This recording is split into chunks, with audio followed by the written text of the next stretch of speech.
Hello दोस्तों, स्वागत है आपका आइडियल एजुकेशन के यूट्यूब चैनल पे। अभी हम लोग क्लास 12 के इकोनॉमिक्स के चैप्टर नंबर 7 समग्र मांग और समग्र पूर्ति का बहुत इंपॉर्टेंट कंसेप्ट को समझने वाले हैं इस वीडियो में। और ये कंसेप्ट आपको सीधे एग्जाम में क्वेश्चन बनाने में मदद करेगा। चलिए शुरू करते हैं। समग्र मांग और समग्र पूर्ति में जो सबसे पहला आपको पढ़ना है एग्रीगेट डिमांड, जिसे हम समग्र मांग के नाम से जानते हैं। अब एग्रीगेट डिमांड क्या होता है, ठीक है? तो एग्रीगेट डिमांड कहने का मतलब है देश के अंदर जितने भी व्यक्ति हैं या और सारे कंपनियां हैं या सरकार है, इसके द्वारा जो मांग किया गया है उसी का योग एग्रीगेट डिमांड है, समग्र मांग है। तो एग्रीगेट डिमांड के अंदर कंजम्पशन होते हैं, किसका? निजी व्यक्ति या परिवार का अपना उपभोग। दूसरा शामिल होता है क्या? आई मतलब इन्वेस्टमेंट, कैपिटल इन्वेस्टमेंट या जो भी इन्वेस्टमेंट, ठीक है, निजी कंपनियों का इन्वेस्टमेंट। और जी का मतलब होता है गवर्नमेंट। गवर्नमेंट कहने का मतलब जो सरकार है वो भी सड़क बनाना हो, पुल बनाना हो, शिक्षा देना हो, इन सारे चीजों में खर्च करता है, जो भी जी भी शामिल होगा। तीसरा export minus import. Export minus import का मतलब होता है नेट एक्सपोर्ट या शुद्ध निर्यात। शुद्ध निर्यात कहने का अर्थ यह हुआ कि हमारे देश में जितनी वस्तु दुनिया भर से आई और हमने जो दुनिया भर में वस्तु बेचा है, तो हमने जो बेचा उसमें से दुनिया भर से मैंने जो वस्तु खरीदा है उसको घटाएंगे। Export minus X, import minus M. तो ये भी हमारा क्या है? मांग के अंतर्गत आएगा, ठीक है। तो एग्रीगेट डिमांड के अंदर सी प्लस आई प्लस जी प्लस एक्सपोर्ट माइनस इंपोर्ट शामिल होता है। यदि हम इसे ग्राफ के जरिए समझने की कोशिश करें तो ये एक ग्राफ बना लिए। इसमें हम यहाँ पे इनकम रखते हैं और यहाँ पे एग्रीगेट डिमांड रखते हैं, ठीक है। तो यदि आप देखोगे कि इनकम लाइन क्या होता है, सबसे पहले तो इनकम समझो। देश के अंदर जितने भी व्यक्ति हैं या जो भी फार्म्स हैं, इनके द्वारा जो कुल वस्तु का उत्पादन हुआ, जो इसे बेचा गया, वही हमारा इनकम है या एग्रीगेट सप्लाई है। और एग्रीगेट सप्लाई हमेशा 45 डिग्री का लाइन बनाता है। कितने डिग्री का लाइन बनाता है? इस एक्स एक्सिस से ये 45 डिग्री का लाइन बनाता है। आपको ध्यान रखना है, इनकम लाइन हमेशा 45 डिग्री का होगा। आप पूछेंगे क्यों होगा? क्योंकि जितना इनकम होता है वही आपका कंजम्पशन बन जाता है। तो दोनों एंगल बराबर होते हैं। जब 90 डिग्री एंगल को डिवाइड करेंगे तो 45 हो जाएगा, ठीक है। तो हमारा जो एग्रीगेट, ये हमारा इनकम है जिसे हम वाई कहते हैं, एग्रीगेट सप्लाई है, ये हमारा हमेशा 45 डिग्री का लाइन बना के आगे बढ़ेगा। तो एग्रीगेट डिमांड क्या है? तो एग्रीगेट डिमांड क्या होता है? तो एग्रीगेट डिमांड में सी प्लस आई रखते हैं। देखो इन्वेस्टमेंट ना फिक्स होते हैं, ठीक है। इन्वेस्टमेंट क्या होते हैं? फिक्स रहते हैं। तो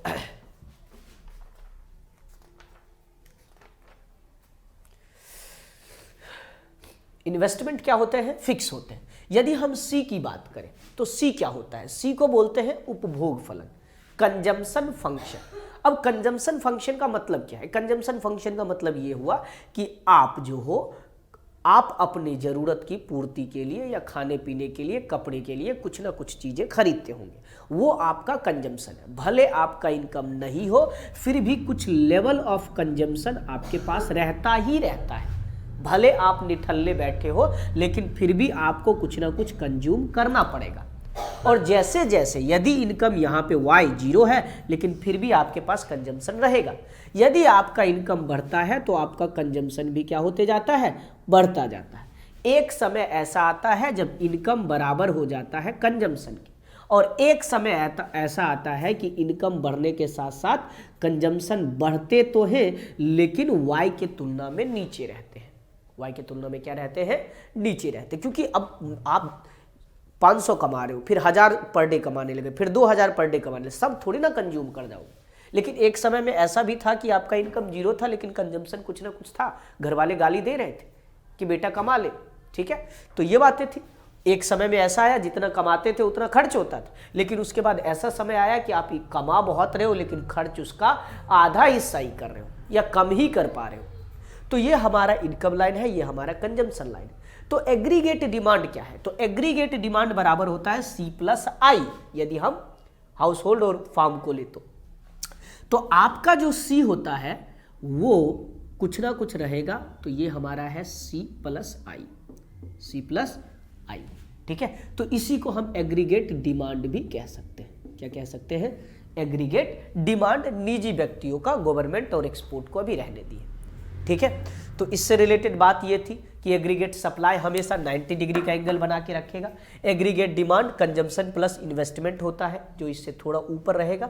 यदि उपभोग फलन की बात करें तो मैंने आपको उपभोग फलन समझाया कि इनकम लाइन हमेशा 45 डिग्री के लाइन से रहेगा, लेकिन कंजम्पशन जो होता है, जिसमें हम सी डैश ऑटोनोमस कंजम्पशन की भी बात कर सकते हैं, भले आपका इनकम रहे या ना रहे, इनकम भले जीरो रहे, आपको कंजम्पशन कुछ ना कुछ करना पड़ेगा।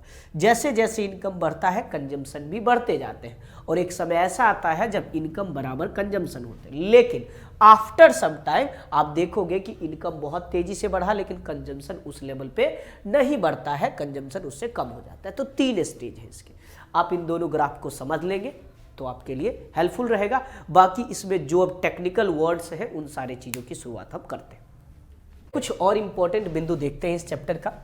उपभोग फलन और बचत फलन, कंजम्पशन फंक्शन और सेविंग फंक्शन, दोनों में क्या डिफरेंस है, दोनों क्या होता है? देखिए, कंजम्पशन फंक्शन का ये मतलब होता है कि आपका जो इनकम हो रहा है उसका कितना हिस्सा आप कंज्यूम कर रहे हो।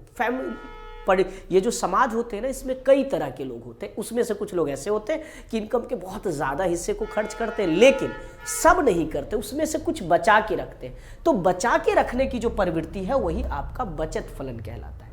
ठीक है, अब बात करते हैं इस कंजम्पशन फंक्शन का एक इंपॉर्टेंट टर्मिनोलॉजी है, average propensity to consume. Average propensity to consume का मतलब यह हुआ कि आपके इनकम का कितना हिस्सा आप कंज्यूम करते हो। ठीक है, इनकम का कितना हिस्सा कंज्यूम करते हो। तो कंजम्पशन, ये जो एवरेज प्रोपेंसिटी टू कंज्यूम होता है, इसका फॉर्मूला होता है C/Y, कि आप कितना हिस्सा कंज्यूम करते हो और कितना हिस्सा बचा के रखते हो। यदि सेविंग की बात कर ले तो एवरेज प्रोपेंसिटी टू सेविंग, ठीक है, औसत बचत प्रवृत्ति की बात करें तो ये होगा सेविंग बटे इनकम, कि आप इनकम का कितना हिस्सा सेव कर पाते हो। तो दोनों के बीच का, सेविंग और इनकम के बीच का अनुपात है ये। ठीक है, दूसरा जो इसी में हमने मुद्दा लिखा है वो है MPC, marginal propensity to save. ठीक है, तो मार्जिनल का मतलब होता है सीमांत। सीमांत का मतलब होता है कि आप यदि इनकम करते हो कुछ, तो उसका कितना हिस्सा आप क्या सेविंग करो। जब इस समय आपका था और यहां से यहां पहुंचे तो इसके बीच क्या परिवर्तन आया। ठीक है, तो मार्जिनल प्रोपेंसिटी टू सेव का मतलब होता है चेंज। क्या? मार्जिनल प्रोपेंसिटी टू कंज्यूम, सीमांत बचत प्रवृत्ति की बात करें तो ये होता है चेंज इन कंजम्पशन और चेंज इन इनकम। मतलब कि इनकम में जो बदलाव हुआ, आपका इनकम जो 20,000 से 30,000 हो गया, तो आपका इनकम में चेंज आया। तो आपके कंजम्पशन में क्या चेंज आया, ठीक है। दूसरी बात, MPS की बात करें तो ये भी वही होता है, मार्जिनल प्रोपेंसिटी टू सेव, सीमांत बचत प्रवृत्ति जो होता है, इसका फॉर्मूला होगा डेल S बटे डेल Y, कि आपके इनकम में जो परिवर्तन आया उसके अनुपात में आपके सेविंग करने की प्रवृत्ति में कितना चेंज आया, यही कहलाएगा डेल S बटे डेल Y। आप पूछेंगे कि इससे कैसे क्वेश्चंस पूछे जाएंगे, तो मैं 1-2 क्वेश्चंस आपके लिए लेके आया और आपको इस पे हम करवा देते हैं, जिससे आपको थोड़ा सा आइडिया लग जाए और थोड़ा सा 1-2 बात और जान लेते हैं लगे हाथ। पहली बात, APC और APS यदि दोनों को प्लस कर देते हैं तो ये हो जाता है 1 के बराबर। कितने के बराबर हो जाएगा? 1 के बराबर। तो पहली बात मैंने क्या कहा आपसे, APC नीचे लिख देता हूं, APC प्लस APS बराबर होगा 1। ठीक है। दूसरी बात, और यदि यहां से हमें APC निकालना हो या APS निकालना हो तो कैसे निकलेगा, एक के उस तरफ कर देंगे, 1 माइनस APS। याद रखिएगा, फॉर्मूला भी काम आएगा, मैं इस पे कुछ क्वेश्चंस करवाने वाला हूं। MPC और MPS, इस दोनों में क्या संबंध है, MPC प्लस MPS बराबर होता है 1। यदि इसमें से कोई भी हिस्सा निकालना हो, जैसे MPC निकालना हो, तो 1 माइनस हो जाएगा MPS। ठीक है, अब इससे रिलेटेड कैसे क्वेश्चंस आएंगे? APC और APS दोनों का प्लस करने पर 1 आता है, APC और ये MPC और MPS को प्लस करने पर 1 आता है। इससे रिलेटेड कैसे क्वेश्चन आते हैं हम आपको अभी दिखा रहे हैं। ठीक है, कुछ क्वेश्चन लेते हैं जिससे आपको आइडिया लग जाएगा कि कैसे क्वेश्चंस आपसे पूछे जा सकते हैं। जैसे हम बात कर लेते हैं कि आपको कोई इनकम दे दिया कि Y की वैल्यू 150 है, आप जो कमाते हैं पर डे ये 150 रुपये कमा रहे हैं, जबकि आपका जो कंजम्पशन है ये 140 है। तो आप मुझे बताओ कि एवरेज प्रोपेंसिटी टू कंज्यूम क्या होगा, APC क्या होगा। तो APC की बात कर ले तो APC बराबर क्या होता है, C बटे Y।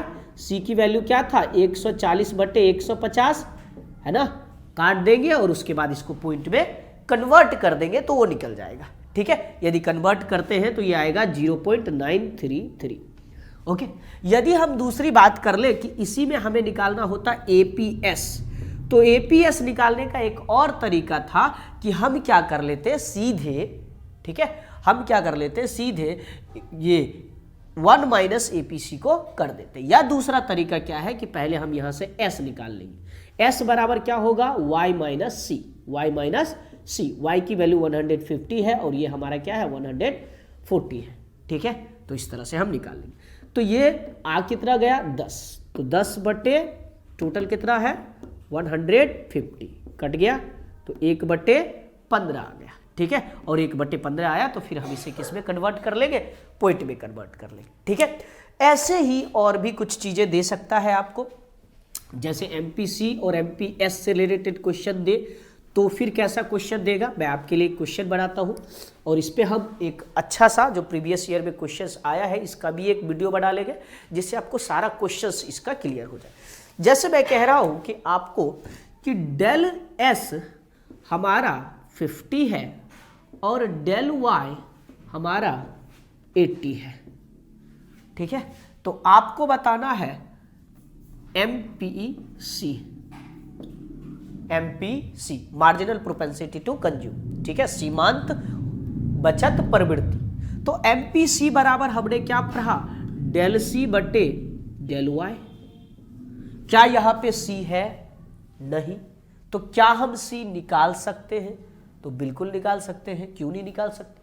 ठीक है, या नहीं तो एक और तरीका था कि हमें डेल S बटे डेल Y से क्या निकलेगा, तो यदि हम MPS निकाल ले तो ये होता है डेल Y डेल S बटे डेल Y। मतलब जितना सेविंग में परिवर्तन आया, जितना इनकम में परिवर्तन आया उसको नीचे रख दिए। ये क्या था 50 और ये क्या है 80, कट गया। ओके, 5 बटे 8। जब MPS आ गया 5 बटे 8 तो MPC आप नहीं निकाल लेंगे, निकाल लेंगे। अब बोलेंगे सर MPC बराबर होता है 1 माइनस MPS, 1 माइनस MPS। ठीक है, 1 माइनस ये क्या आ गया 5 बटे 8, 5 बटे 8। आप इसे एलसीएम ले लीजिए, 8 और 1 का एलसीएम क्या होगा 8, इसको इधर से मल्टीप्लाई, इसको इधर से, 8 एकम 8, 5 एकम 5, 5 माइनस 8 माइनस 5, 3 बटे 8। ठीक है, तो ये हमारा क्या निकल जाएगा MPC। यदि पॉइंट में निकालना होगा तो आप इसे डिवाइड करके पॉइंट में निकाल देंगे। ठीक है, पॉइंट में निकाल दे, 3 को डिवाइड कीजिए 8 से। ठीक है, 8 चौके 32, लेकिन 8 3 जा 24। ओके, पॉइंट लगा रहे हैं हम, पहले पॉइंट लगा दिए यहाँ पे 24, फिर क्या आ गया 6, पॉइंट लगा हुआ है 0 लग जाएगा है ना, 8 7 जा 56, फिर क्या आ गया 4, पॉइंट लगा हुआ है 0 लग जाएगा, 8 5 जा, तो ये क्या आ जाएगा 0.375। ठीक है, आप इस तरह से MPC और MPS से रिलेटेड बातों को आप देख सकते हैं।